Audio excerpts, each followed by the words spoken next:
Salut, du coup, je vais vous faire un petit tuto pour savoir comment est-ce qu'on fait des baguettes soi-même à la maison, parce que j'ai eu pas mal de demandes là dernièrement, savoir quelle proportion j'utilisais et quelle était ma cuisson, enfin comment je les préparais. Donc du coup, voilà un peu ce qu'il va falloir. Donc il va vous falloir 500 grammes de farine T55, donc c'est de la farine standard. Donc c'est écrit en général dessus, hein. Là ça va être marqué, ouais. Donc farine de type 55. Voilà, donc il y a la T45 qui est en dessous, donc si on utilise la T45, on va utiliser un peu moins d'eau. T55 est plus épaisse, elle est de meilleure qualité. Et plus on va utiliser une farine en grade élevé, et meilleur ça va être. Donc je disais, 500 g de farine T55, 350 g d'eau tiède, 3 cuillères à café rases de sel, de la levure de boulanger, fraîche ou en poudre, peu importe. Donc la levure, là, pour la proportion qu'on a aujourd'hui, il va nous falloir 10 grammes de levure. Une petite spatule en silicone, pour pas que la pâte accroche dessus, c'est pratique. Un petit fouet, silicone aussi, plastique. Le pétrin et le blender. Voilà, bon. Alors pour commencer, du coup, on va prendre l'eau. Donc tiède, pas chaude, pas froide, il faut vraiment qu'elle soit tiède. Donc on met son eau. Donc en premier, c'est l'eau, toujours, pour éviter les grumeaux. Ensuite, on va utiliser la levure. Donc 10 grammes de levure.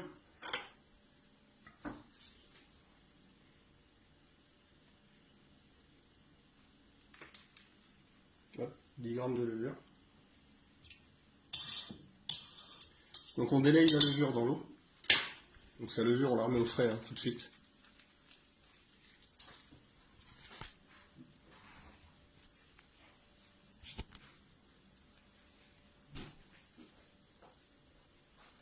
Une fois qu'on a mis la levure, on mélange, on la délaye. Il faut que ça soit liquide, qu'il n'y ait plus de grumeaux, plus de morceaux.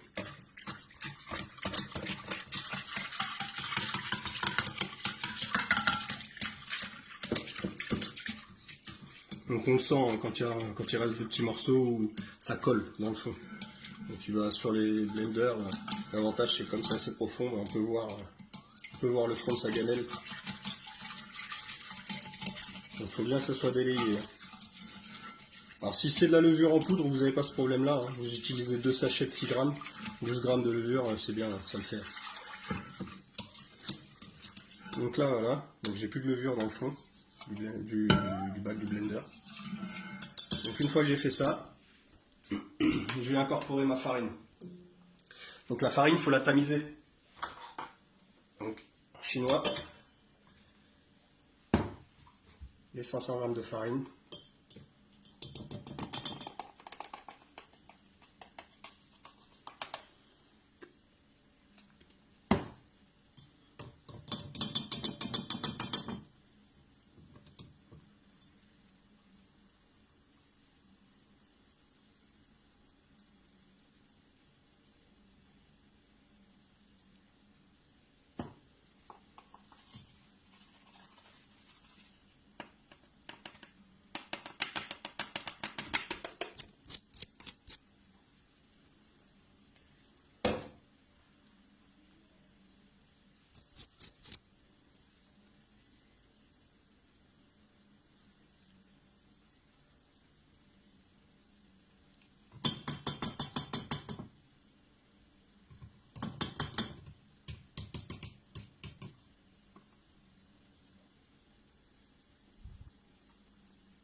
Tous les morceaux qui restent comme ça on ne met pas dans la pâte.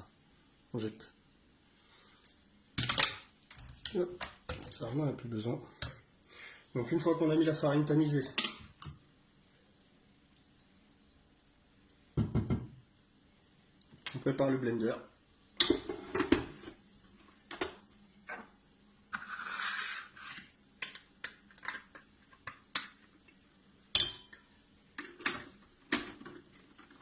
Donc le blender on le met en vitesse lente et on laisse tourner pendant à peu près 20 minutes. Il faut avoir une bonne pâte. Il faut qu'elle soit collante, mais qu'elle soit compacte. Je vous montrerai dans 20 minutes. Donc là, on lance. Au moment de lancer, on va attendre que la farine se mélange bien à l'eau. Une fois que la farine est bien mélangée à l'eau, on va incorporer le sel. Donc là, je mets en route, je coupe et je vous reprends pour l'incorporation du sel. Donc du coup, voilà, là, la machine est en train de pétrir. Donc là, quand on commence à avoir un mélange comme ça, que ça commence à faire une belle pâte, là, on incorpore son sel. Donc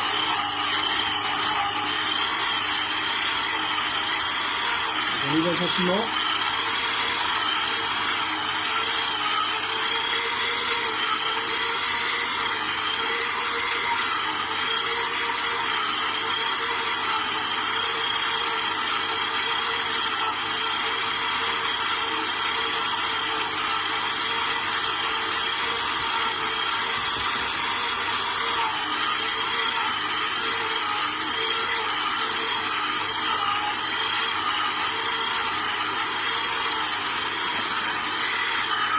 Donc là, on voit, la pâte, elle travaille bien. Vous voyez, la pâte, elle remonte sur elle-même et elle redescend en fait. Elle fait comme un effet portefeuille.